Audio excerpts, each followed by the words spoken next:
Hello every one, it's me Chandru. ഇന്നത്തെ വീഡിയോയിൽ നമ്മൾ ഡിസ്കസ് ചെയ്യാൻ പോകുന്ന ക്ലാസ് 10 ഹിന്ദി അല്ലെങ്കിൽ SLC ഹിന്ദിയിലെ ഫസ്റ്റ് ചാപ്റ്റർ ആണ്.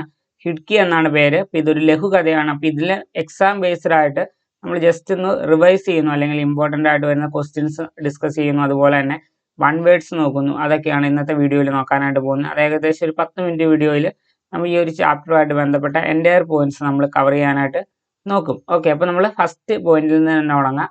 ഒന്നാമത്തെ ഹിഡ്കി എന്നാണ് പാഠത്തിന്റെ പേര്. ഓക്കെ, പാഠ് കാ നാം ക്യാ ഹെ എന്ന് ചോദിച്ചാൽ ഹിഡ്കി. പക്ഷെ അങ്ങനെ ഒരു ക്വസ്റ്റ്യൻ എക്സാമിന് ചോദിക്കാൻ സാധ്യത കുറവാണ്. ചിലപ്പോൾ ഒരു പാസേജ് വന്നിട്ട് നിങ്ങളുടെ അടുത്ത് ചോദിക്കാം പാഠ് കാ നാം ക്യാ ഹെ എന്ന് വേണമെങ്കിൽ ചോദിക്കാം. ഓക്കെ, ഇനി അടുത്താണ് കിസ് വിധാ കി രചന ഹെ, അല്ലെങ്കിൽ ഏത് കാറ്റഗറിയിൽ വരുന്ന രചനയാണ്. നമുക്ക് ലെഫ്റ്റ് സൈഡിലുണ്ട് ലഘു കഥ എന്നാണ് കാറ്റഗറി വരുന്നത്, അല്ലെങ്കിൽ ഒരു ചെറിയ കഥയാണ് ഹിഡ്കി എന്ന് പറയുന്നത്. ഓക്കെ, ഇനി രചയിതാക്ക നാം, അല്ലെങ്കിൽ എഴുതിയത് ആരാണ് എന്ന് ചോദിച്ചാൽ അഞ്ജു ഹർബന്ദയാണിത് എഴുതിയത്. ഓക്കെ, അപ്പോൾ ഈ 3 കാര്യങ്ങൾ അറിഞ്ഞിരിക്കുകയാണെങ്കിൽ എക്സാമിന് ഇതിൽ നിന്ന് ക്വസ്റ്റ്യൻ വരികയാണെങ്കിൽ നിങ്ങൾക്ക് എന്തെങ്കിലും സ്കോർ ചെയ്യാനായിട്ട് പറ്റും. ഓക്കെ, ഒന്നാമത് ഹിഡ്കി എന്നാണ്, രണ്ടാമത് എന്താണ് ലഘു കഥയാണ്, ഇത് എഴുതിയത് അഞ്ജു ഹർബന്ദയാണ്. ഓക്കെ, നമ്മൾ എല്ലാ പാഠത്തിൻ്റെ റൈറ്റേഴ്സിൻ്റെ പേര് ഇമ്പോർട്ടൻ്റ് ആണ്, അപ്പോൾ അത് കറക്റ്റായിട്ട് നോക്കി വെച്ചോണം.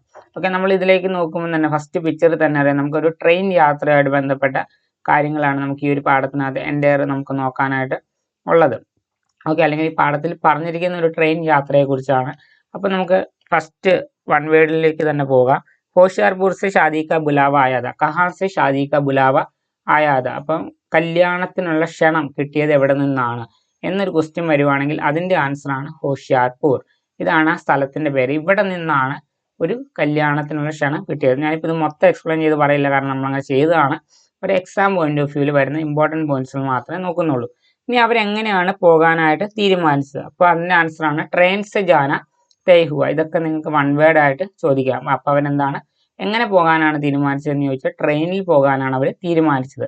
ഓക്കെ, പിന്നെ എന്താണ് അവർ ഏത് കോച്ചിലാണ്, അല്ലെങ്കിൽ ഏത് കമ്പാർട്ട്മെന്റിലാണ് യാത്ര ചെയ്തത്? AC-യിലാണോ ജനറൽ കോച്ചിലാണോ? അപ്പോൾ അതിൻ്റെ ആൻസർ എന്താണ്? ജനറൽ കോച്ചിലാണ്. അങ്ങനെ യാത്ര ചെയ്യാനുള്ള കാരണം എന്തായിരിക്കാം? ഒന്നാമത്തെ എന്താണ്?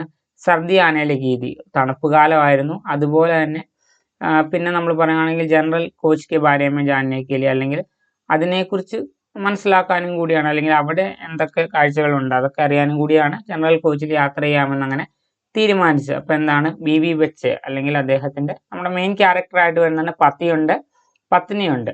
ഓക്കെ, അതുപോലെ തന്നെ യുവതി. ഇവർ 3 പേരാണ് മെയിൻ ക്യാരക്ടേഴ്സ് ആയിട്ട് ഇതിനകത്ത് വരുന്നത്. ഓക്കെ, ആദ്യം വൈഫ് സമ്മതിച്ചില്ലെങ്കിലും പിന്നീട് എന്ത് ജനറലിൽ യാത്ര ചെയ്യാമെന്ന് അവർ തീരുമാനിച്ചു. ഓക്കെ, അപ്പോൾ ഇത്രയുമാണ് പോയിന്റ്സ് വരുന്നത്. അപ്പോൾ നിങ്ങളുടെ അടുത്ത് ഇപ്പോൾ എന്താണ് കുറേ സ്റ്റേറ്റ്മെന്റ്സുകൾ വന്നിട്ട് ഓർഡറിൽ എഴുതാൻ പറഞ്ഞ് ചോദിക്കാം, അല്ലെങ്കിൽ കുറേ സ്റ്റേറ്റ്മെന്റുകൾ വന്നിട്ട് സഹി പ്രസ്താവ് ചുൻകറിലേക്ക് ശരിയായിട്ടുള്ള സെന്റൻസ് എടുത്തെഴുതാൻ പറഞ്ഞ് ചോദിക്കാം. അപ്പോൾ ഈ പോയിന്റ്സുകളൊക്കെ ജസ്റ്റ് ഒന്ന് മൈൻഡിൽ വെച്ചോളുക. ഇനി അടുത്താണ് ദില്ലി സെ ലഗ്ഭഗ് 8 ഘണ്ടെ കാ സഫർ, കിത്തനെ ഘണ്ടെ കാ സഫർ എന്ന് ചോദിച്ചു കഴിഞ്ഞാൽ എത്രയാണ്? 8 ഘണ്ടെ കാ സഫർ, 8 മണിക്കൂർ യാത്രയാണുള്ളത്. ഇതിനു മുമ്പ് വൺ വേർഡ് ആയിട്ട് എക്സാമുകളിൽ ചോദിച്ചിട്ടുണ്ട്. ഓക്കെ, സീറ്റ് ബുക്ക് ദി, പിന്നെ എന്താണ് ആ പിള്ളേരൊക്കെ എന്ത് ചെയ്തു? ഹിഡ്കി വാലി, അല്ലെങ്കിൽ ജനലിൻ്റെ അടുത്തുള്ള സീറ്റിൽ പോയിരുന്നു. സീറ്റ് ഓൾറെഡി ബുക്ക് ചെയ്തായിരുന്നു. അങ്ങനെയുള്ള കാര്യങ്ങളൊക്കെയാണ്. ഇനി ഇതിൽ നിന്ന് നിങ്ങൾക്ക് ചോദിക്കാവുന്നതാണ്, ട്രെയിനിൽ വന്നതിന് ശേഷം അവർ തമ്മിലുള്ള കോൺവെർസേഷൻ, പതി പത്നി തമ്മിലുള്ള കോൺവെർസേഷൻ വേണമെങ്കിൽ ചോദിക്കാം. ഇനി അതിനുശേഷം നമ്മൾ കാണുന്നത് ഒരു പെൺകുട്ടി അങ്ങോട്ടേക്ക് കടന്നു വരുവാണ്. എന്താണ്? ഷോള് വിൽക്കാനായിട്ടാണ് കടന്നു വരുന്നത്. കയ്യിൽ ഷോളൊക്കെ ഉണ്ട്, ഒരു ബാഗുണ്ട്. ഓക്കെ, അപ്പോൾ നമ്മുടെ പതി, അല്ലെങ്കിൽ പതി ഇവിടെ ഇരിപ്പുണ്ട്, അതുപോലെ തന്നെ പത്നിയുണ്ട്, 2 കുട്ടികളുണ്ട്. ഓക്കെ, അപ്പം പറയുന്നത് എന്താണ്? ദീദി ജമ്മുക്ക് ഷാൾ ലേലോ, ജമ്മുവിൽ നിന്ന് കൊണ്ടുവന്നിട്ടൊരു ഷാൾ വാങ്ങുക, വളരെ നല്ലതാണ്. അപ്പോൾ ഇനി നിങ്ങളുടെ അടുത്ത് ചോദിക്കാവുന്ന ഒരു ക്വസ്റ്റ്യൻ ആണ് കോൺവെർസേഷൻ എഴുതാൻ. അപ്പോൾ ഇത് ഓൾമോസ്റ്റ് ഒരു കോൺവെർസേഷൻ്റെ പാറ്റേൺ ഇവിടെ ഉണ്ട്. നിങ്ങൾ ഡയറക്റ്റ്ലി ഒന്ന് വായിച്ചു നോക്കുകയാണെങ്കിൽ ഒരു കോൺവെർസേഷൻ ആണ് നമുക്കിവിടെ തന്നിരിക്കുന്നത്. ഓക്കെ, അപ്പോൾ അത് വെച്ചുകൊണ്ട് എന്ത് ചെയ്യും, നിങ്ങൾക്ക് നന്നായിട്ട് പ്രിപ്പയർ ചെയ്യാനായിട്ട് പറ്റും. ഓക്കെ, ഇനി ഷാളിൻ്റെ പ്രത്യേകത എന്തായിരുന്നു? രംഗ് ബിരങ്കി ഷാളായിരുന്നു, അല്ലെങ്കിൽ പല കളറുകളിലുള്ള ഷാളായിരുന്നു. ഇനി ആ പെൺകുട്ടീനെ കുറിച്ച് പറയുകയാണെങ്കിൽ, അല്ലെ സോറി, യുവതിയെ കുറിച്ച് പറയുകയാണെങ്കിൽ എക് സാവ്ലി സലോനി കജ്രാരി ആഖോം വാലി യുവതി. ഓക്കെ, സാവ്ലി സലോനി എന്ന് വെച്ചാൽ ഇരുണ്ട നിറമുള്ള, കജ്രാരി ആഖോം വാലി എന്ന് വെച്ചാൽ കണ്ണൊക്കെ എഴുതിയിട്ടുണ്ടായിരുന്നു. ഓക്കെ, അതാണ് പോയിന്റ്സ് ആയിട്ട് വരുന്നത്. ഇനി എത്ര രൂപയാണ് പറഞ്ഞത്? 250, 250 പറഞ്ഞത്. പിന്നീട് അവർ ബാർഗെയിൻ ചെയ്ത് 150 ആക്കി. അപ്പോൾ അവർ തമ്മിലുള്ള ആ ഒരു കോൺവെർസേഷൻ നിങ്ങളുടെ അടുത്ത് എക്സാമിന് ചോദിക്കാം. ഓക്കെ, ഇപ്പോൾ എന്താണ്? പത്നിയും യുവതിയും തമ്മിലുള്ള കോൺവെർസേഷൻ ചോദിക്കാം. ഓക്കെ, ആ രീതിയിൽ കോൺവെർസേഷൻ നിങ്ങളുടെ അടുത്ത് ചോദിക്കാം, അല്ലെങ്കിൽ ഈ ഒരു സിറ്റുവേഷനെ വെച്ചുകൊണ്ട് പട്കഥ എഴുതാൻ പറഞ്ഞ് ചോദിക്കാം. അപ്പോൾ ഇതിൽ മെയിൻ ക്യാരക്ടേഴ്സ് ആരൊക്കെയാണ്? പതിയുണ്ട്, പത്നിയുണ്ട്, അതുപോലെ തന്നെ യുവതിയുണ്ട്. ഓക്കെ, ഇവർ 3 പേരുമാണ് ഇതിൽ മെയിൻ ക്യാരക്ടേഴ്സ് ആയിട്ട് വരുന്നത്. അത് ഇപ്പോഴും മൈൻഡിൽ വെച്ചുകൊള്ളുക. ഇപ്പോൾ ഒരു പാസേജ് തരുവാണെങ്കിലും നിങ്ങൾക്ക് എവിടെ നിന്നെങ്കിലും ഒരു സൂചന കിട്ടും, ഏതെങ്കിലും ക്യാരക്ടേഴ്സിൻ്റെ പേര് ഒന്ന് സ്പെസിഫൈ ചെയ്ത് വരുന്നുണ്ടെങ്കിൽ അപ്പോൾ നമുക്ക് ഐഡൻറ്റിഫൈ ചെയ്യാൻ പറ്റും ഇത് ഇന്ന പാഠത്തിൽ നിന്ന് വന്നതാണ് എന്ന്. ഓക്കെ, അപ്പോൾ ഇത് ശരിക്കും ഒന്ന് വായിച്ച് ഇത് വെച്ചോണം. ഓക്കെ, ഇനി അടുത്തതാണ്, അപ്പോൾ അവർ തമ്മിലുള്ള ആ ഒരു കോൺവെർസേഷൻ, ആ ഒരു ബാർഗൈനിങ് ഒക്കെയാണ് നമ്മൾ പിന്നീട് കാണുന്നത്. അപ്പോൾ ഞാൻ പറഞ്ഞ രീതിയിൽ ക്വസ്റ്റ്യൻസ് ചോദിക്കാം. ഓക്കെ, അപ്പോൾ അവസാനം എന്താണ്? ഡേറ്റ് സെർവ് പെർ പീസ്, അതായത് 150 രൂപയ്ക്ക് അവർ തീരുമാനിച്ചു. ഓക്കെ, എന്നിട്ട് എത്രയാണ്? 750 രൂപയൊക്കെ എടുത്ത് കൊടുത്തു. അതുപോലെ തന്നെ ഓക്കെ, കിസ്നെ റുപ്പയെ ദേനേക്ക ഇഷാര കിയ, ആരാണ് പൈസ കൊടുക്കാനുള്ള ഒരു ആംഗ്യം കാണിച്ചത്? ആരാണ്? പത്നിയാണ് കാണിച്ചത്. തൻ്റെ ഹസ്ബൻഡിന് നേരെയാണ് കാണിച്ചത്. താങ്കൾ പൈസ കൊടുക്കൂ എന്ന രീതിയിൽ കണ്ണുകൊണ്ട് ആംഗ്യം കാണിച്ചത്.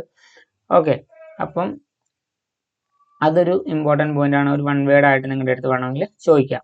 ഓക്കെ, ഇനി ഇതിന് ശേഷം, ഓക്കെ, അത് ആ ഷാളൊക്കെ വിറ്റതിന് ശേഷം അല്ലെങ്കിൽ വാങ്ങിയതിനൊക്കെ ശേഷം അവരൊക്കെ പോകുന്നുണ്ട്. അതിനുശേഷം പത്നി എന്തൊക്കെ കാര്യങ്ങളാണ് ചിന്തിച്ചത്?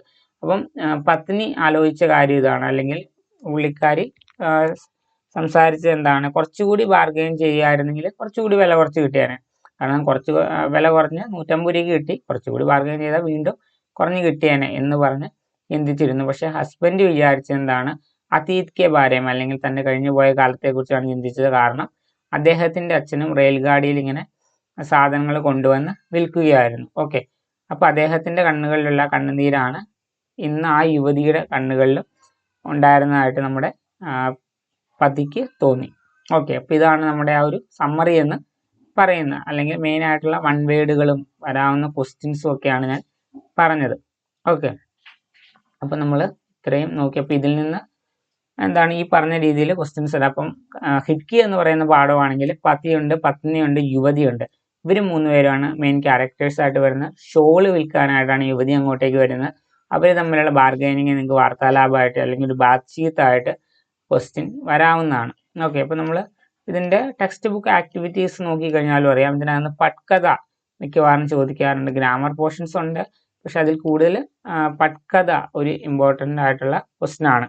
ഓക്കെ, അപ്പോൾ അത് എഴുതാനായിട്ട് മനസ്സിലാക്കി വെച്ചോണം. അതുപോലെ തന്നെ ഡയറി, ഇപ്പോൾ ഇതിനകത്ത് ബേസ് ചെയ്തുകൊണ്ട് ആരുടെ ഡയറി വേണമെങ്കിലും ചോദിക്കാം. പതിയുടെ ചോദിക്കാം, പത്നിയുടെ ചോദിക്കാം. ഓക്കെ, അത് പോരാഞ്ഞിട്ട് വേണമെങ്കിൽ യുവതിയുടെയും ചോദിക്കാം. അപ്പോൾ ഈ 3 പേരുടെയും ഡയറിയുടെ ചാൻസസ് ഉണ്ട്. അപ്പോൾ ഈ സംഭവിച്ച കാര്യങ്ങൾ അവർ പറയുന്ന രീതിയിൽ എഴുതുവാണെങ്കിൽ ആ ഡയറി ആയി. ഓക്കെ, അല്ലെങ്കിൽ എന്താണ്? ലെറ്റർ വേണമെങ്കിൽ നിങ്ങളുടെ അടുത്ത് ചോദിക്കാം. പതിയുടെയോ പത്നിയുടെയോ ഒക്കെ ലെറ്റർ വേണമെങ്കിൽ ചോദിക്കാം.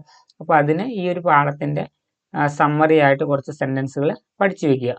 ഓക്കെ, അപ്പോൾ ഞാൻ ഈ ഒരൊറ്റ വീഡിയോയിൽ ജസ്റ്റ് ഈ ഒരു പാഠത്തിൽ എന്നൊക്കെ ക്വസ്റ്റ്യൻസ് വരും, ഏതൊക്കെ രീതിയിൽ പ്രിപ്പയർ ചെയ്യണം എന്ന് മാത്രമാണ് നോക്കുകയുള്ളൂ. നമ്മൾ അതിൻ്റെ ഷോർട്ട് സമ്മറിയൊക്കെ നോക്കും. ഓക്കെ, അപ്പോൾ ഈ വീഡിയോയിൽ ഇത്രയേ ഉള്ളൂ. നന്നായിട്ട് നോക്കുക. ഓരോ ദിവസം നമ്മൾ ഓരോ ചാപ്റ്റേഴ്സ് നോക്കുന്നുണ്ട്. ഇനിയിപ്പോൾ അടുത്ത വീഡിയോയിൽ സിന്ദഗി കാ സഫർ എന്ന് പറയുന്ന ഹൈക്യൂവിനെ കുറിച്ചാണ് ഡിസ്കസ് ചെയ്യാനായിട്ട് പോകുന്നത്. Okay, so guys, see you in the next. തബ് തക് के लिए ओके बाय.